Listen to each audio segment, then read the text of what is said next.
Welcome, Gunmancers, to the A Day in the Life review of Wizard with a Gun. In these kinds of reviews, I play a game for 24 hours and interact with all the major parts, or as many as I can depending on requirements for later content, and give you my initial impressions. Wizard with a Gun is developed by Galvanic Games and published by Devolver Digital. It is available on Steam, PS5, Xbox Series consoles, and the Switch. I played on PC through Steam for this review. And the Steam description reads, Wizard with a Gun is an online sandbox survival game for 1 to 2 players set in a magical wilderness wrought with dangerous creatures and arcane mysteries. Embark on a journey alone or with a friend to collect, craft, and outfit your wizard however you see fit to explore the unknown. This carries the tags in Steam of action, adventure, and sandbox. Wizard with a Gun can be played split-screen co-op on all platforms but not PC. PC does have online co-op, but not split-screen. Listen, and I'll tell you a tale. Starting out, our Gunmancers get to see an opening cutscene, the one this review started with, and it sets up the basic premise. Our Gunmancer is part of a team hunting down someone on a wanted poster. A massive explosion wrecks the Gunmancer ship, which crashes into the shatter, and then the character creator. The character creator has 9 customization options for each Gunmancer to make themselves look unique. There are style sets, but Gunmancers can mix and match as they want, and after picking out an eye shape and color, you know you want the yellow vertical rectangles. Gotta honor that great evil Wizardington. They awaken on the shatter. After awakening from the crash, Gunmancers are greeted by the Cryptomancer, who tells them not in as few words that she needs them to save the world from the chaos. The bad guys that caused the world-shattering explosion and wrecked your ship. She directs Gunmancers through the tutorial area, which is short and simple, and I recommend every Gunmancer run through the tutorial area for some valuable supplies that can be useful later. Then she has them craft the most powerful, magical weapon ever known to exist. The gun. After having Gunmancers craft their basic weapons, the wooden gun for gathering materials and the world builder for, building, then the Cryptomancer introduces Gunmancers to their first taste of combat against the Chaos. Once Gunmancers have bested their first enemies, they are directed to repair a portal nearby with a resource gained from defeating the Chaos, Arcana, and it is off to what will become every Gunmancer's base and home, the Tower. The gate was thrown wide, the horror inside. The riders drew iron, there was nowhere to hide. Before it was done, our heroes, yes, everyone, they fell and died.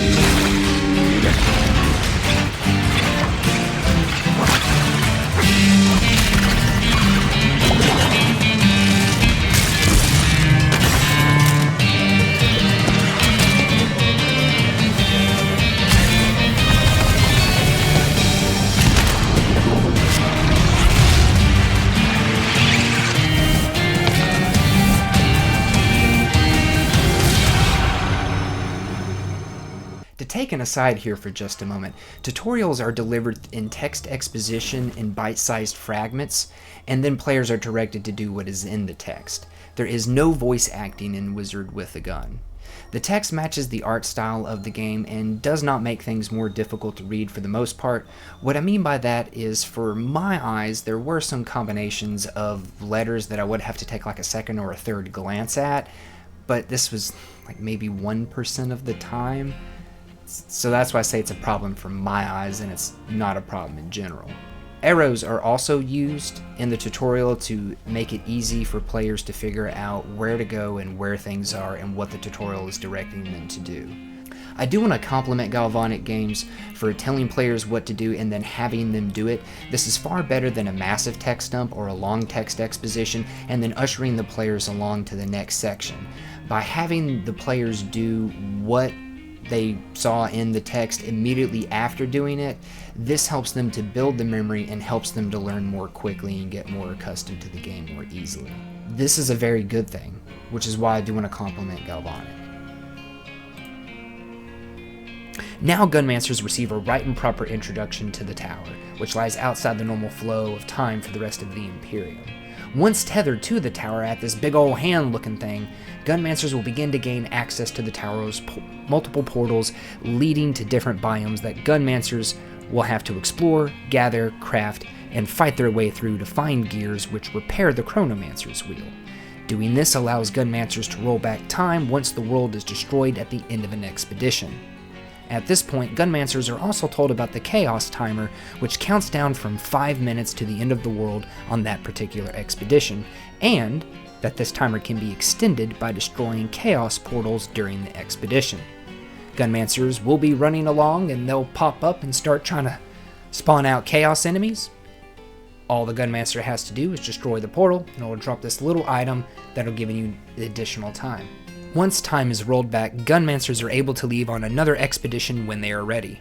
The tower also acts as a base area for Gunmancers, allowing them to upgrade their weapons and gear, craft new batches of ammo, research upgrades for different ammo types, research advanced ammo types at the elemental stations, craft new stations that allow for the production of advanced resources from basic ones, store excess materials, gear, and arcana in chests, and even customize to create a cozy and warm feeling home.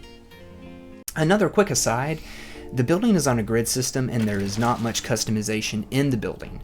Being a twin stick shooter, Wizard with a Gun does not have the ability to rotate the camera or the viewing angle, meaning that whatever you are building, however it appears on the grid, then that's how it's going to appear no matter where you place it with the world builder.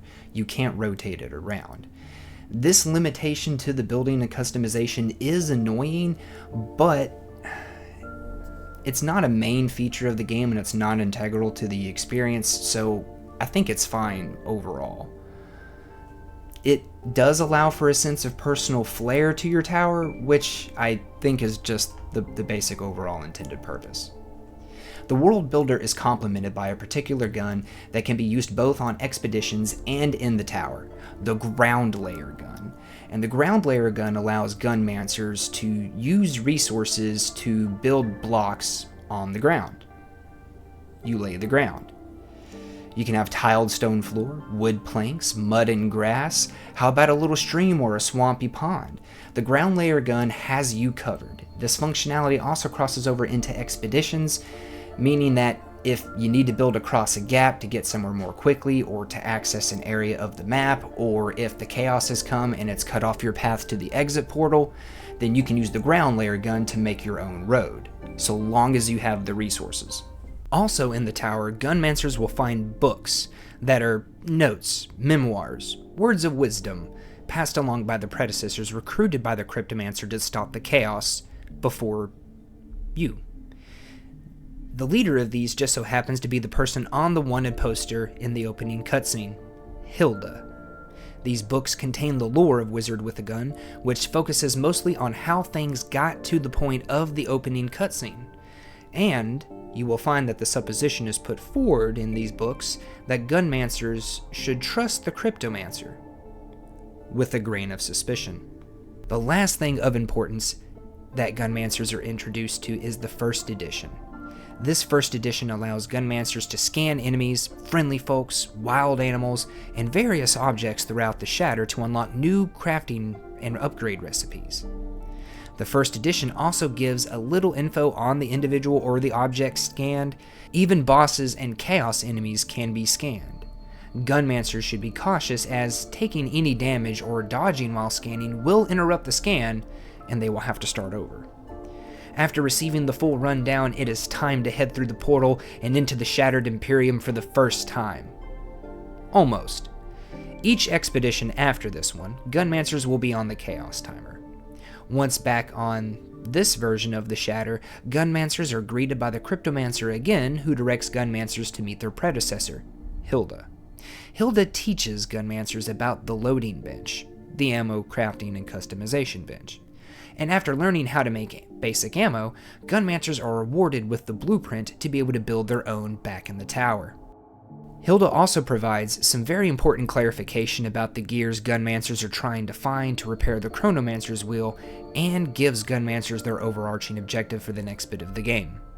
Find the other 5 riders and defeat them to take the special gears that they have, which will be needed to advance to the next rider's area. Then she sets them loose to explore, research, craft, experiment, and overcome the challenge of each rider and their biome. Currently, yours truly has just beaten the second rider and gained access to the third biome.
That is my brief-ish synopsis of the intro into Wizard with a Gun. I try to keep it spoiler-free in case you decide to pick it up and play it yourself. Just a heads up though, I will be speaking more specifically about the game and more in depth about it, and thus there might be some spoilers on some mechanics. If you'd rather explore, discover, craft, and figure out everything for yourself and go in completely blind, you have been fairly warned. Let's start at the top. WASD movement speed. Hold Q for the potions wheel and tab for the weapons wheel. Q to use a potion, there is a cooldown. Space to dodge. 1 to 6 are for hotkeyed guns. I to open the inventory, L for the task list, and T to warp back to the tower tether when not on an expedition. F to swap to and from the first edition. Left and right click for shooting your different ammo types. And M to open the map. And finally, escape to open the game menu. I would describe Wizard with a Gun as a twin-stick shooter, action-adventure, roguelike sandbox game with a heavy focus on resource gathering and crafting. The gathering and the crafting is what Galvanic was describing as survival, because you can craft items such as potions and ammo that will allow you to survive longer in the roguelike expeditions, which allows players to accomplish more in each run. This of course also increases the risk because they'll lose everything in their pack upon death and have to restart from base. Ultimately, I believe the survival descriptor is open to some interpretation. They are survival elements, having to build crafting stations in your base to make better stuff, but they aren't the more traditional survival elements of having to cook food, prepare water or drinks, sleep to avoid fatigue, or having to worry about clothing for temperature concerns. I think the tag of sandbox works better than survival, as gathering and crafting are very present in that genre as well, while the traditional survival elements aren't. Losing everything in your pack upon death and having to restart from the tower is why I would also add the tag of roguelike. I mean, that is a core element of every game in that genre. You get one life. Play it. It's a massive bummer, big enough that I would personally call it an L, that split-screen co-op is not available on PC. Traditionally, split-screen co-op hasn't been, but with co-op being something that is pushed about this game, I mean, it's in the description. It's a bummer that split-screen co-op's not possible on PC. I'm not sure if this is from lack of trying, some kind of limitation with Steam, a technical limitation, say, with PC, or simply a business choice. But in 2023 and 2024 and beyond, it's a bummer for this kind of game. The art style and the music pair oh so well together. Ryan Ike did a truly wonderful job crafting the music for Wizard with a Gun. 44 total tracks, 30 unique ones, and I say that because 28 tracks are day-nighttime versions of the same song. Off the soundtrack, my personal favorites are number 4 and number 30, Ballad of the Bog, day and nighttime versions. Number 7, Take Your Shot. Number 9 and 34, Overgrowth, day and nighttime versions again. Number 27, Chaos Reigns. Number 1, Breath and Bone. And finally, number 44, The Ballad of Hilda. I might have too many favorites. And since I am talking music at the moment, as you scroll across the buttons at the main menu, it's like you're strumming on the strings of a guitar as you move over the button, and I had way too much fun with this at the start.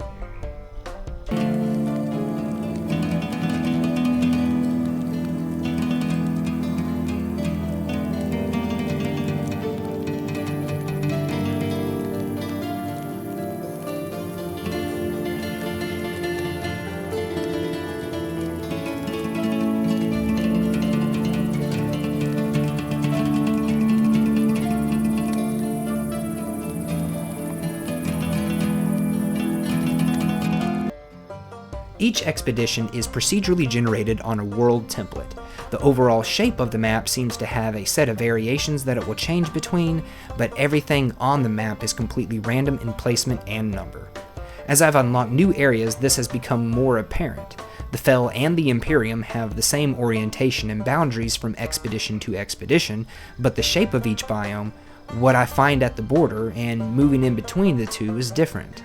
I might find some basic resources and mechanical NPCs, but no wild creatures or advanced resources, whereas on another run I will find the exact opposite. Where do you find NPC set pieces? Not sure what else to call them, such as Hilda, Joshua's gun shop, the potion shop, and other friendly NPCs also changes. Young Joshua might be next to the entry portal on one expedition, but then be clear across that biome on the next. I will say that this is very annoying when you're just trying to pop into the Imperium to pick up a few guns to try different bullet combos or grab a recipe for a new potion from the potion shop in the Fel, but this is part of the charm as well. Nothing comes easy on the Shatter. Right at the tail end of the 24 hours for this review, this exact thing happened to me. I went to Young Joshua, the gun shop guy, to pick up a rugged pistol and a rugged carbine to try some spell combos, and I was too short on lead scrap. So I run across the map to the Fel, fighting chaos along the way to extend the timer, gather up some lead scrap, and run all the way back to Joshua. Then I buy the pistol, and when I try to buy the rifle, I am once again too short on lead scrap. So I have to run all the way back, fighting chaos along the way, gather some more lead scrap, and then run all the way back to Young Joshua once again. This time on my way back, the chaos timer runs out and the world begins to end. I make it back to Joshua, I buy the carbine, and then run for the exit portal, fighting chaos the whole way. 12 minutes and 6 seconds, and I almost died twice, just to do some shopping. The next time I go to do some shopping, I am gonna make darn sure I've got enough resources first, and nothing will be in the same place. Joshua could be closer to the entry portal or even further away. Since we just talked about young Joshua and his gun shop, let's talk about the guns. And may I say that being a spellcasting, potion brewing wizard, and I have to use a gun to be able to fight the bad guys, classic, cheesy, and I love it. Excluding the building and the ground layer guns, there are 4 guns of various levels that you will use. The pistol, the shotgun, the SMG, and the carbine. The pistol is the jack of all trades and the master of none. It's got medium everything around the board: fire rate, range, clip size, and damage. The shotgun is the up-close boomstick. It's got low range, slow fire rate, low clip size, but really high damage. The SMG is the DPS machine. It has a medium range, a little less than the pistol, a high fire rate, high clip size, and medium damage, a little less per bullet than the pistol. The carbine reaches out and touches the bad guys. It's the range king. It's got a high range, slow fire rate, low clip size, and high damage.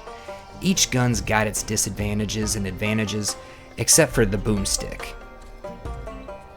The boomstick is perfect. It is perfect. And I find that each also has its uses in combat. Generally, I will carry one or two pistols. The one of the two will have destruction bullets on it, and I typically only carry one shotty. My favorite combo on it so far has been fire and oil, and I just set the world on fire with burst damage. It's kinda my Osh gun. The SMG I haven't quite nailed down yet. I've got a lot of different combos that I've found I like to use on it so far. I like pairing poison bullets and sepsis bullets for really high damage on one target, but also like putting fire and oil on it for really high DPS or a good AoE on multiple enemies. Or I like to put fire and order bullets on the SMG for a really effective chaos fighter. Generally, I will only carry one or two SMGs. I also, yes, another for the SMG, I like to pair water bullets and shocking bullets because water bullets, similar to oil that you can set on fire, puts down an area of water that your shocking bullets arc electricity across. So that way they're arcing electricity across the water as well as arcing from one enemy to another upon impact. This really amps up the DPS. Shocking and water or fire and oil both can put out some major DPS. I haven't quite figured out which one is better. The carbine, and typically I carry just one of these, I have found most useful when fighting chaos enemies or when needing to hit enemies at extreme range because they're trying to run away. I haven't tried much on the carbine outside of that and have pretty much just used the fire and order combo. The carbine has given me the easiest experience in fighting chaos monsters, especially the higher level chaos monsters that drop like your chaos eyes and your chaos eggs, especially the chaos egg ones. Since we just talked about the guns, it makes sense to move on to the bullets and powders next. Think of bullets like spells and powders like augments to those spells. There are fire, poison, cold, freezing, fear, charming, calming, healing, reviving, force, oil, water, shocking, lightning strike, stasis, object summoning, thorn, order, and poison finisher bullets that I have unlocked thus far. In the loading bench, ammunition is listed by name and the powders in accordance with its corresponding class of magic. I haven't found much to the classes of magic, alchemist, sorcerer, warlock, etc., other than fluff. I do like the classes stylistically for the game by grouping similarly performing ammo types together, but mechanically there doesn't seem to be much to it, at least yet. The elemental research stations complement the loading bench and upgrading ammo types to higher levels to be able to damage higher levels of enemies and in unlocking new powders. The basic elemental bullets and the research stations are unlocked via the research mechana station. Now, something that does bear a mention here, and I didn't know where else to really throw it in, it's not really related to bullets and powders, but I'm just going to throw it in here, so bear with me. The ground research station is the ammo researching bench for the ground layer gun. It's also found in the research mechana station. You use resources to unlock new different types of ground that the gun layer can throw out when you have those resources available. Now, there are so many powders that I could list, too many in fact to just read, much less experiment with. The research stations are where you learn things like the oil bullet to pair with the fire bullets, and where you learn things like oil trails and fire trails for your bullets to really spread around that fire AoE.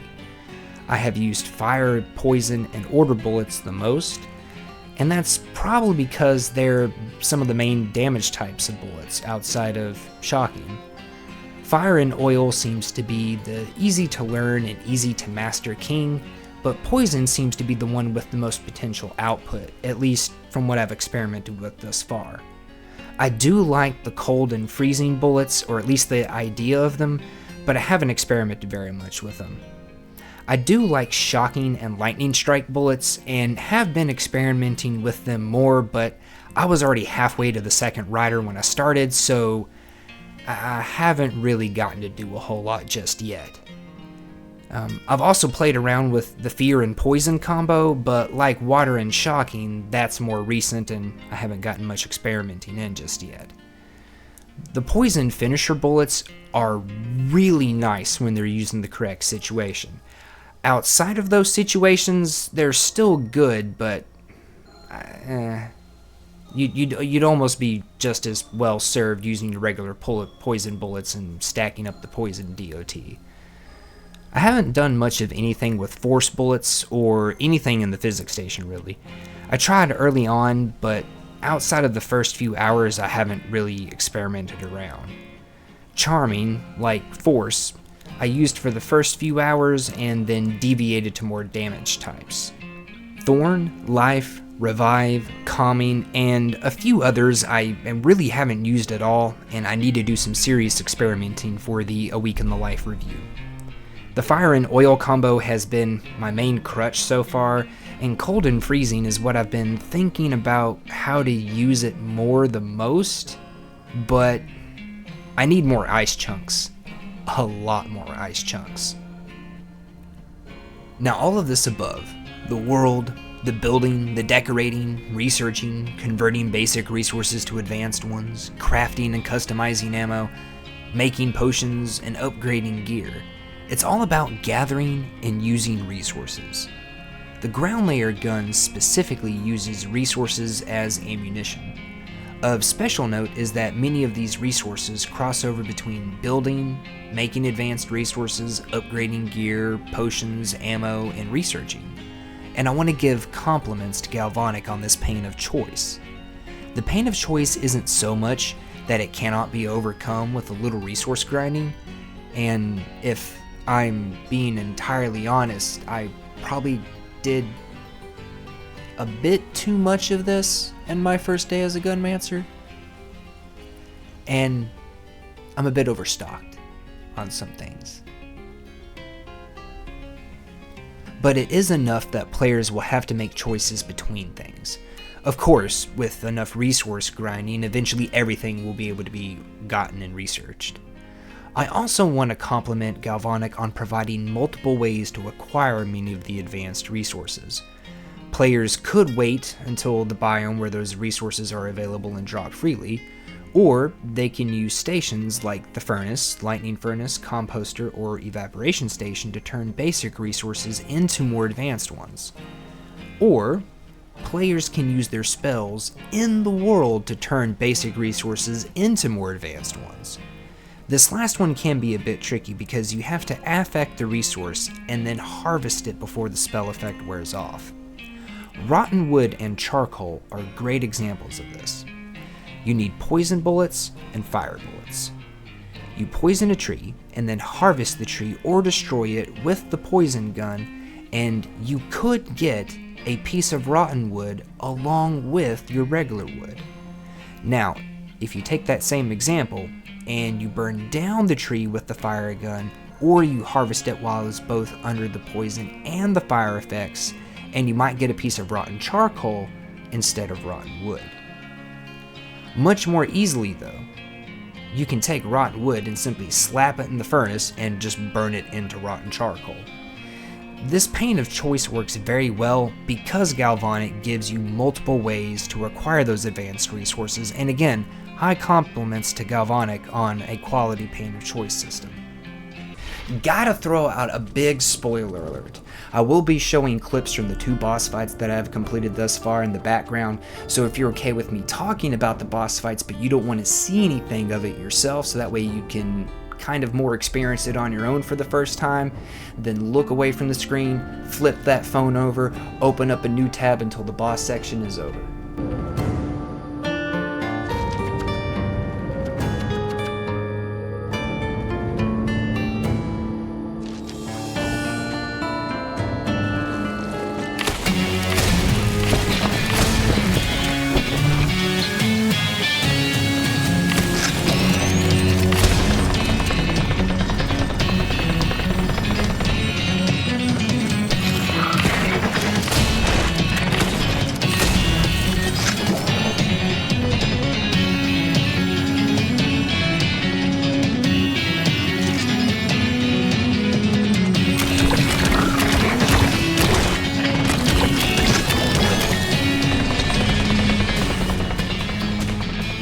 Both Rider boss fights I have beaten were fun, engaging, and challenging. They both had their own mechanics and attacks that did not let you loaf or dally. While challenging though, they were not overly difficult. If you go in prepared and pay attention, you can easily overcome the challenge and beat the boss. Something I have not tried, but have been going back and forth with in my head is, could the boss fights be easily tamed? Say you roll into the fight 50 plus deep of your most powerful healing potion.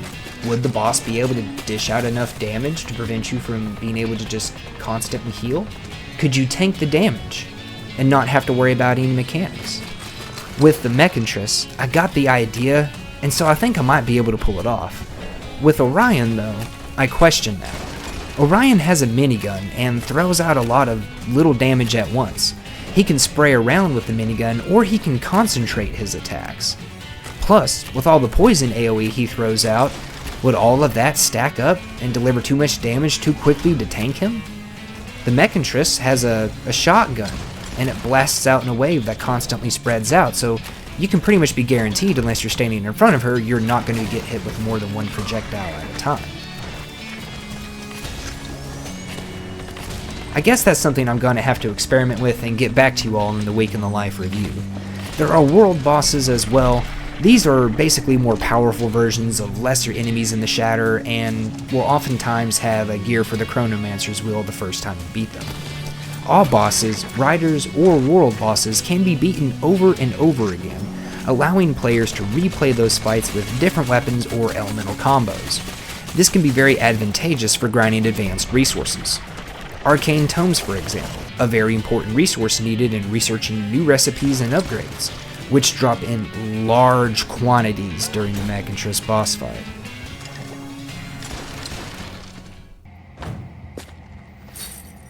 Oh, shattered sky and boiling sea. There's a ruined world, our gift to thee. Got 1,000 miles of heavy trials just waiting in the wind for me.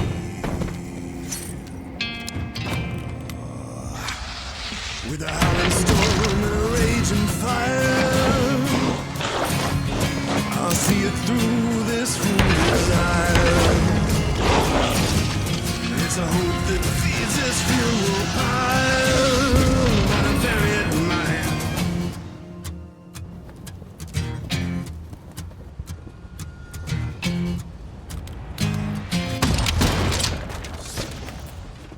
Wander, oh wander, no reason to stay. Go yonder, your fears cast away. A home of breath and bone. Alright, so that's a lot of talking and explaining. But more Cat, what do you think? Is the game any good? Do you like it? Am I good to buy it new, or should I wait to get it on sale? And I have no clue why I turned into a Jerry Gleason mobster there. I think this game has a ton more depth than you think it does. I haven't tried to obfuscate or exaggerate the depth. I had this thought after making my first 2 elemental research stations, and there are 8 of those. The amount of depth is pleasantly surprising. I came into this game thinking it was going to be a well-crafted but somewhat limited indie game, and well, I might get to take home a W on the well-crafted part, but I'm definitely taking home an L on the somewhat limited presumption.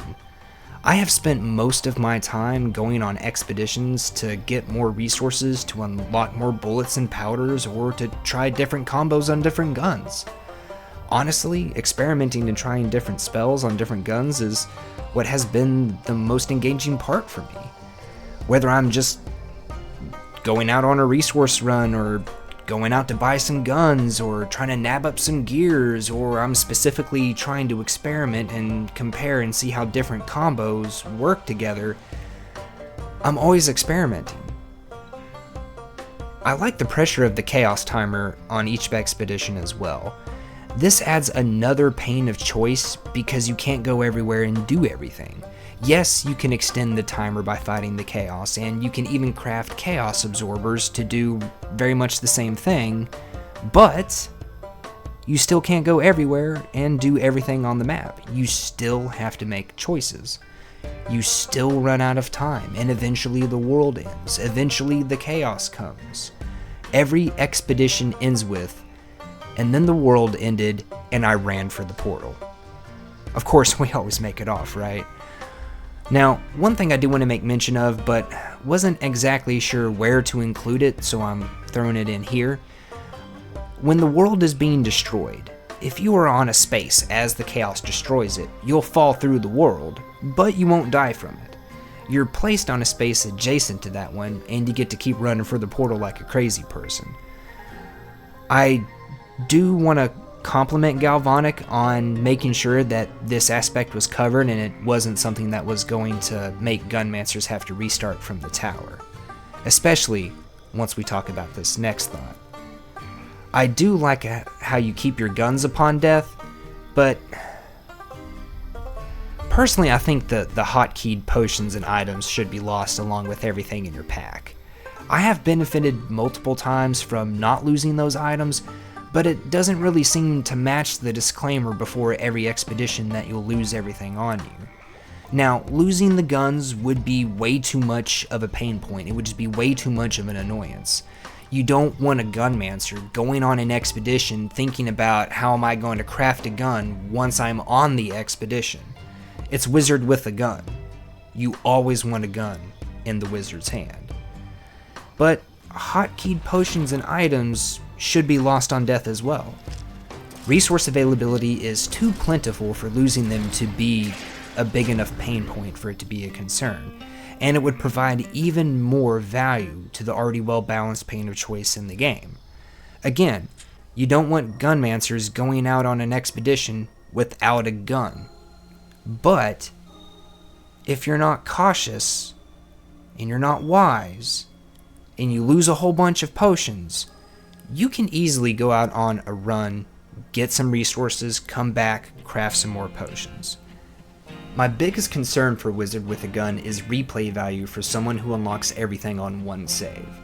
For those that don't play in a completionist manner, I can totally see that there's a lot of replay value there because there's lots of different things that they could experience in a second or a third playthrough that they didn't in their first one. If they don't experiment too much, there's a lot there. Small concern because completionist type players aren't the majority, but in a game like this, it wouldn't be too hard to play the game to completion. What would be the point of all those other save spots? I hope it's obvious by now, but I'm excited to play more and finish the game, and I'm having a lot of fun. I'm excited to see what's in the new biome. I know it's not going to be vastly different from what I've seen from the Imperium and the Fel, but there's going to be new resources, which means new ammo, new powders, and new upgrades, so I want to see what new stuff I can unlock. I do tend to take a little bit of a completionist attitude towards games, and I want to check off all the boxes in the research stations before I'm done. I am missing one gear from the Fel, so I do need to run back to the swamp and check off that box before I really get to crack into the new biome. But from my initial day in the life as a Gunmancer, I definitely recommend this game. Now, something that I want to talk about is hours per dollar spent on a game, and I call it playtime value. Now, Wizard with a Gun was purchased for me as a gift through Steam for $24.99 USD. That was full price, so I didn't pay for it myself, but I can guarantee the person that bought it for me that I'm going to get way more than $25 out of Wizard with the Gun by the time I'm done. What do I mean by that? Well, as I said, this game has a great number of hours per dollar spent on the game.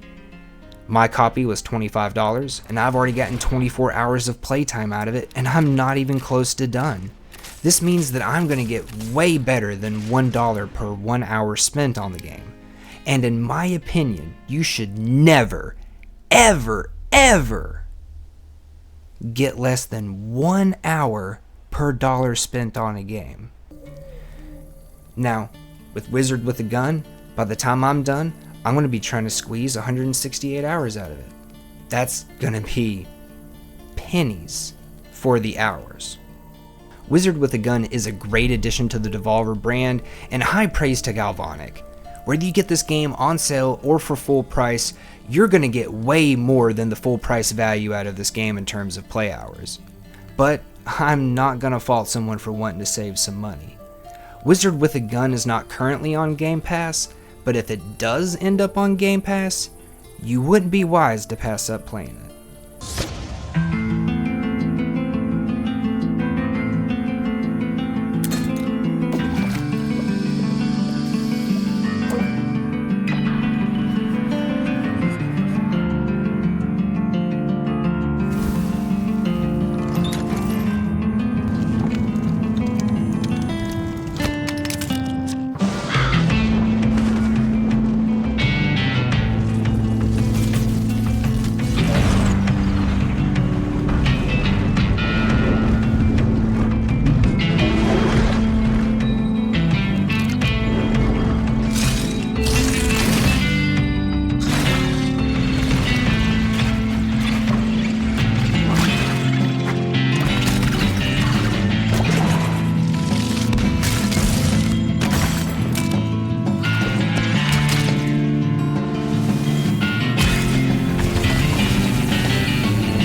Thank you all for your time and watching my day in the life review of Wizard with a Gun. I hope you found my early impressions valuable. Stay tuned for the A Week in the Life review of Wizard with a Gun. I'm anticipating it's going to be more of a complete review than it's going to be one where I get 168 hours of playtime out of the game. I'm going to try, but not sure Wizard with a Gun was built to be that kind of a game. Please leave me some feedback on this review in the comments down below. This is my first time appearing on cam. Should I wear a bag on my head in the future, maybe? Share around for me, drop a like, subscribe for more reviews, but most importantly, have a wonderful rest of your day. Bye-bye.